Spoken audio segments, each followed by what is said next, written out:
Este podcast é um oferecimento de Liz Roupas e Lingeries, no Boulevard Shopping Center Londrina. Pasta Chef, almoço aos sábados e domingos para entrega. 43 9 91 72 89 33, Londrina, Paraná.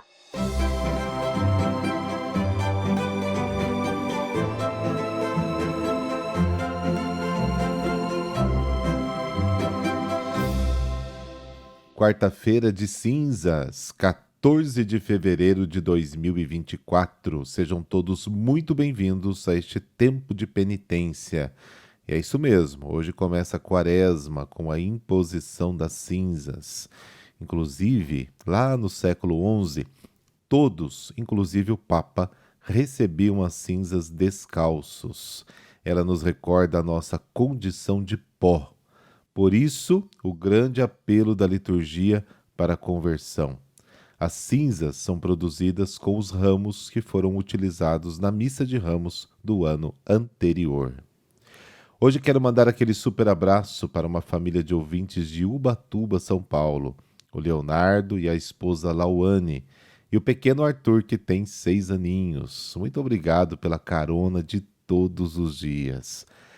O evangelho desta quarta-feira de cinzas é retirado do Sermão da Montanha e tem como objetivo nos ajudar a compreender como praticar as 3 obras de piedade: oração, esmola, jejum, e como aproveitar bem o tempo da quaresma.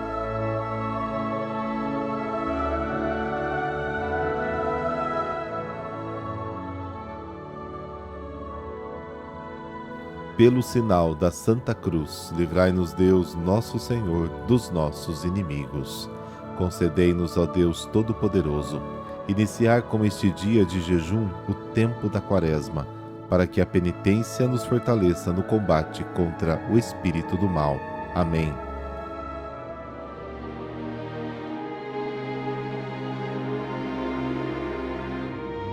Mateus capítulo 6, versículos de 1 a 6 e de 16 a 18. O Senhor esteja convosco, Ele está no meio de nós. Proclamação do Evangelho de Jesus Cristo segundo Mateus. Glória a vós, Senhor. Naquele tempo disse Jesus aos seus discípulos: Ficai atentos para não praticar a vossa justiça na frente dos homens, só para serdes vistos por eles. Caso contrário, não recebereis a recompensa do vosso Pai que está nos céus. Por isso, quando deres esmola, não toques a trombeta diante de ti, como fazem os hipócritas nas sinagogas e nas ruas, para serem elogiados pelos homens. Em verdade vos digo, eles já receberam a sua recompensa. Ao contrário, quando deres esmola, que a tua mão esquerda não saiba o que faz a tua mão direita, de modo que a tua esmola fique oculta, e o teu Pai, que vê o que está oculto, te dará a recompensa. Quando orardes, não sejais como os hipócritas que gostam de rezar em pé, nas sinagogas e nas esquinas das praças, para serem vistos pelos homens. Em verdade vos digo, eles já receberam a sua recompensa. Ao contrário, quando tu orares, entra no teu quarto, fecha a porta, e reza ao teu Pai que está oculto, e o teu Pai que vê o que está escondido te dará a recompensa. Quando jejuardes, não fiqueis com o rosto triste como os hipócritas. Eles desfiguram o rosto para que os homens vejam que estão jejuando. Em verdade vos digo, eles já receberam a sua recompensa.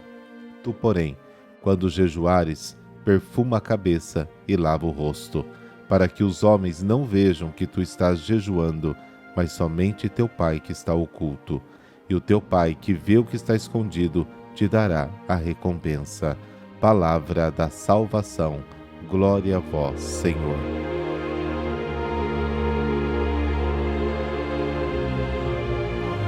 O discurso retoma a afirmação do capítulo 5 de Mateus. A menos que a sua justiça supere a dos escribas e fariseus, você não entrará no reino dos céus.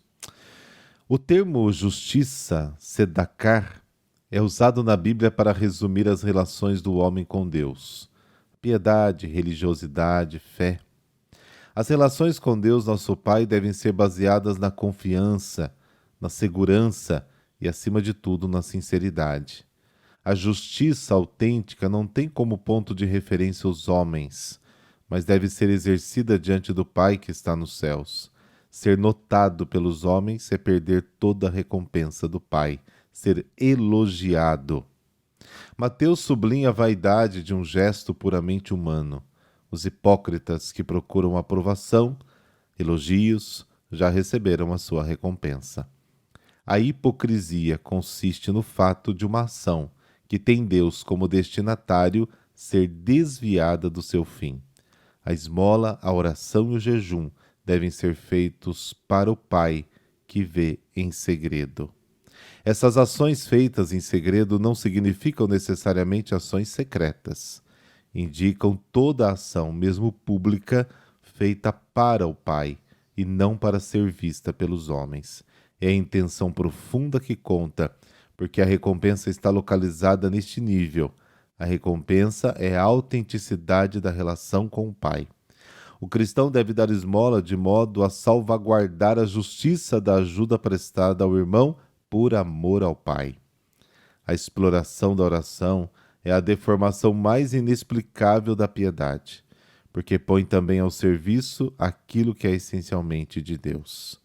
No seu discurso, Jesus não propõe modificar o ritual da oração judaica, apenas sugere uma forma mais correta de realizá-la, evitando a ostentação, o formalismo, a hipocrisia mesmo. Os próprios rabinos ensinavam: quem faz da oração um dever, que volta em horário determinado, não ora com o coração. O chamado de Jesus segue a mesma linha da tradição profética e sapiencial, encontra confirmação nos seus ensinamentos posteriores e ainda mais na sua vida. O jejum é outra prática importante da antiga e da nova justiça. É um ato penitencial que completa e ajuda a oração. Jesus, como os profetas, não condena o jejum, mas a forma como se faz. Em vez de expressar a humilhação, tornou-se uma manifestação de orgulho. O jejum cristão, assim como a esmola e a oração, deve ser feito secretamente. O cristão não deve ostentar a sua penitência. Pelo contrário, ele deve esconder isso com uma atitude alegre. O jejum, como qualquer outro sofrimento, é fonte de alegria porque nos aproxima de Deus. O convite de Jesus a adotar uma atitude alegre e não sombria sublinha o significado definitivo da penitência cristã. Poder sofrer é também uma graça. 1 Pedro, capítulo 2.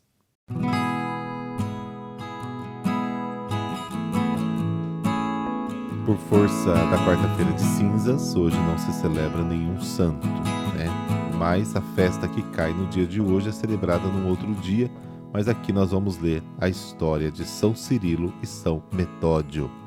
Eles nasceram na Macedônia e foram irmãos unidos pelo sangue, pela fé e pela vocação apostólica.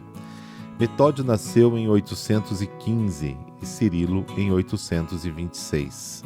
Metódio, ainda jovem, foi nomeado governador da província da Macedônia, onde estavam estabelecidos os eslavos.